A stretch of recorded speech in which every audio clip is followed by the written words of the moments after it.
माननीय पोलीस अधीक्षक यांच्या आदेशानुसार पोलीस ठाणे हद्दीत अवैध व्यवसाय करणाऱ्या इसमांवर कारवाई करण्याबाबत सूचना देण्यात आल्या आहेत। त्याप्रमाणे बार्शी तालुका पोलीस ठाणे हद्दीत प्रभावी पेट्रोलिंग, नाकाबंदी करून अवैध इसमांवर कारवाई करण्याची धडक मोहीम चालू आहे।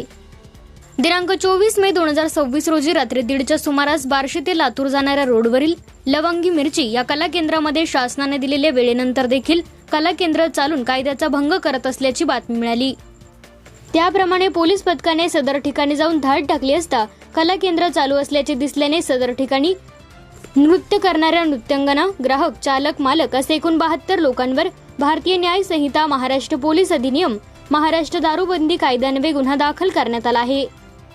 सदर ठिकाणून 50,13,460 चे साहित्य, त्यामध्ये रोख रक्कम, मोबाईल फोन, 4 चाकी व दुचाकी वाहने व देशी दारूच्या बाटल्या असे साहित्य जप्त करण्यात आले आहे। सदर गुन्ह्याचा तपास बार्शी तालुका पोलीस ठाणे करत आहे।